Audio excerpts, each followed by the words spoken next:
Magandang araw mga kaibigan. Bigyan natin ngayon ng reaksyon itong pinaka-latest na post ni Mr. J. Zonza. Posted 3 hours ago. Sabi niya, no money for the men in uniform pensioners.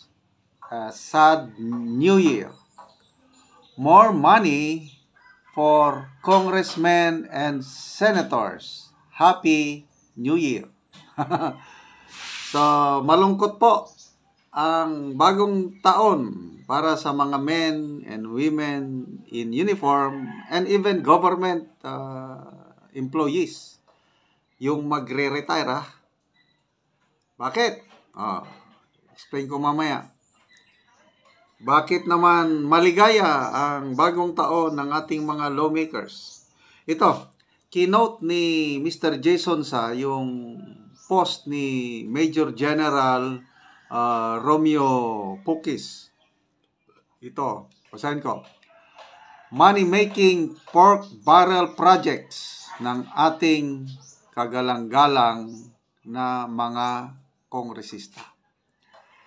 Okay. Ang pension and gratuity fund para sa mga empleyado ng gobyerno, kabilang na ang mga nasa AFP, ay binawasan ng 87.29 billion mula sa lahat ng alokasyon nito, sa original na alokasyon nito. Ang halagang ito ay isinama sa iba pang pagkukunan ng pundo at sa halip ay inilipat sa DPWH para suportahan ang mga proyekto sa flood control, AKAP at iba pang mga money-making pork barrel projects ng ating kagalang-galang na mga kongresista, mga AFP at iba pang military and uniform personnel pensioners. Sorry para sa inyo. Retired Major General Romeo Pukis. So, nangangamba ngayon ang mga magre-retire for this year. Kasi, biruin mo yung 87 billion na binawas. Dinala doon sa DPWH. So, after so many years, karamihan yan, mga about 25 to 30 years, itong mga military and uniform personnel magre-retire, magpapahinga. Alam nyo, ang sarap po yung feeling ng mag-retire. Noong 2015, September 2015 ako nag-retire after more than 34 years sa government service. One of the best moments in my life nung nag-retiro na ako. Kasi wala na akong iisipin eh. Tapos, may natanggap na lump sum. Meron pa kaming lump sum noon. 3 years. Yung pension ko for 3 years, nakuha ko lahat. So, first time kong nakatanggap ng ganong kalaki ng pera. Hindi naman sa kalakihan. Kaya lang, malaki na nag-enjoy kami ng wife ko ng medyo matagal-tagal kasi may magagamit na kami. Wala na akong isipin, matulog na kung hanggang kailan, mamasyal kung saan. Of course, ininvest din namin yung iba. Kaya lang, napaka-relaxing na ng buhay ng magre-retire. Kasi nga, may lump sum.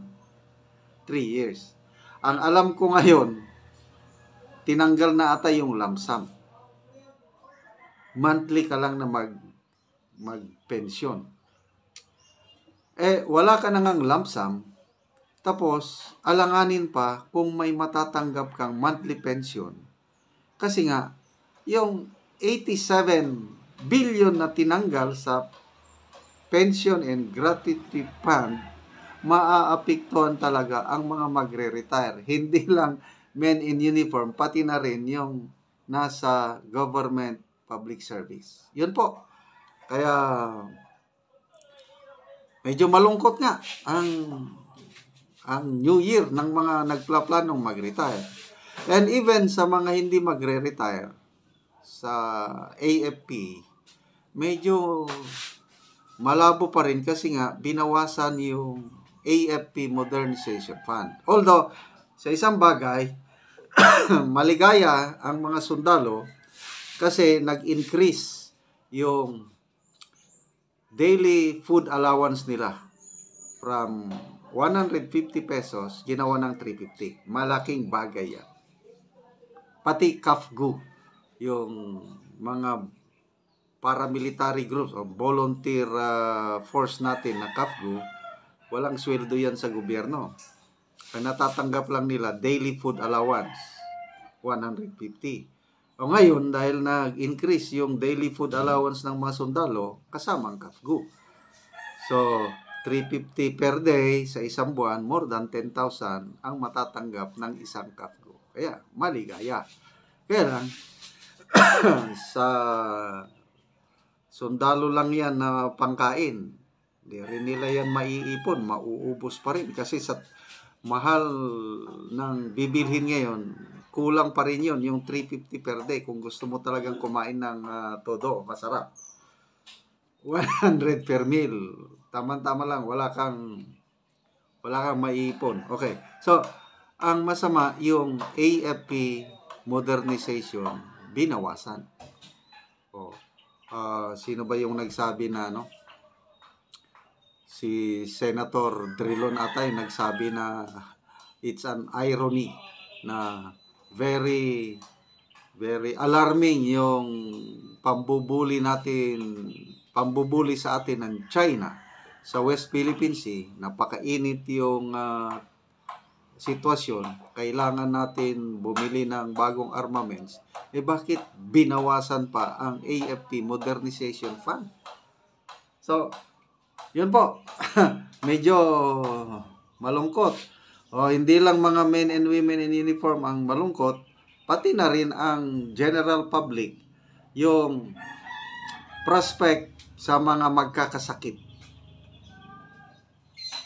Zero subsidy ang PhilHealth. So, anong mangyayari yan? Posible yung mga direct contributors, kung hindi man ngayong taon na ito, next year baka tataas na naman ang kanilang contribution. Kasi ang mga indirect contributors, kagaya ng senior citizen, persons with disability, yung mga indigents, hindi nagko-contribute yan. Walang monthly na hulog. Ang dapat na magbayad nun, yung subsidy ng government. Wala na, zero. So, anong mangyari sa pundo ng PhilHealth? Sabi nila, marami daw. Anong marami?